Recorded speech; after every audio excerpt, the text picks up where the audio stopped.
Salut future aide-soignante, tu veux maîtriser la prise de température comme un pro? Aujourd'hui, on apprend étape par étape à prendre la température d'un patient, méthode certifiée soin. Avant de commencer, pense à aimer, t'abonner et écrire « Je révise » ou commentaire. Pour prendre la température, voici ton matériel essentiel: thermomètre électronique, gants, lubrifiant, compresse, lingettes et sac poubelle.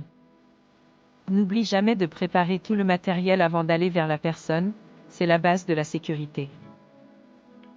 Ensuite, hygiène des mains incontournable. Pose ton matériel sur un plateau propre et explique clairement ton geste.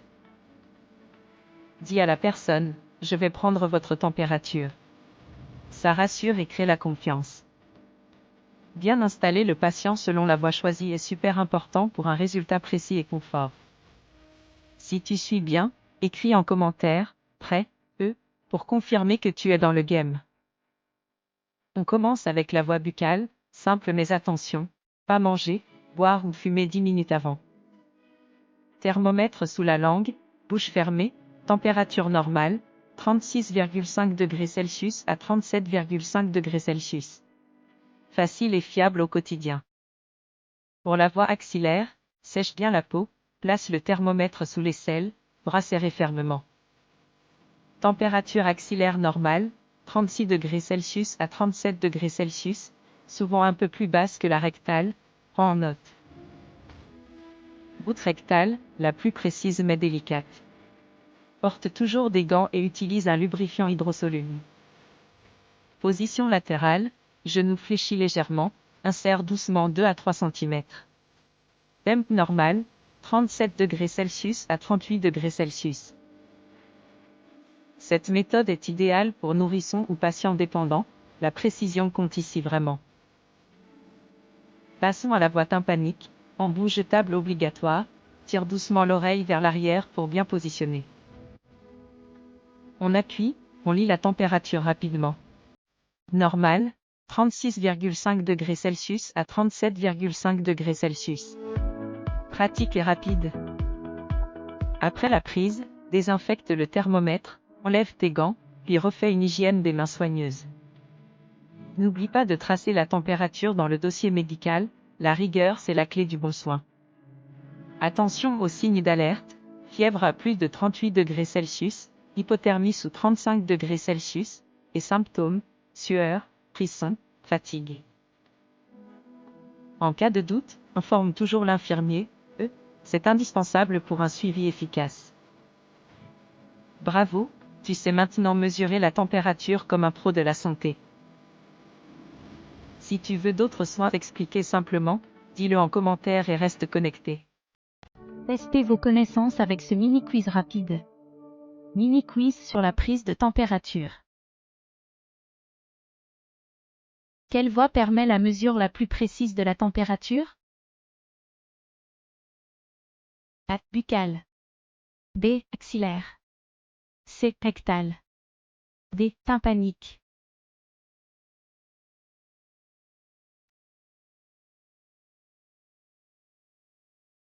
Réponse est C. Rectale. Avant une prise buccale, il faut vérifier que la personne A. N'a pas bu, mangé ou fumé dans les 10 minutes. B. A pris ses médicaments. C. Est à jeûne. D. A pris sa tension.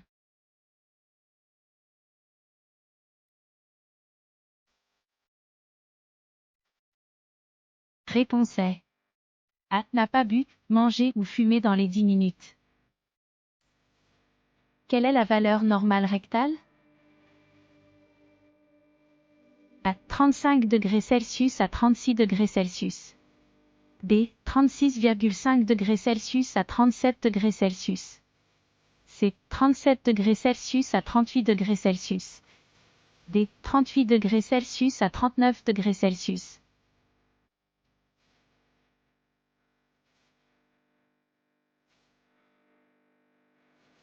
Réponse est C. 37 degrés Celsius à 38 degrés Celsius. On prévient l'infirmier, si la température est 36,5 degrés Celsius. B. 37 degrés Celsius. C. 38 degrés Celsius. D. 34,5 degrés Celsius.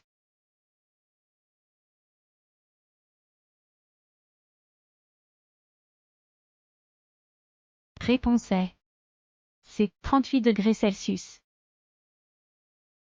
Après la prise de température, qu'est-ce qu'on fait toujours? A. On range le thermomètre sans nettoyer. B. On le laisse sur le lit pour plus tard. C. On note la température dans le dossier. D. On ne fait rien.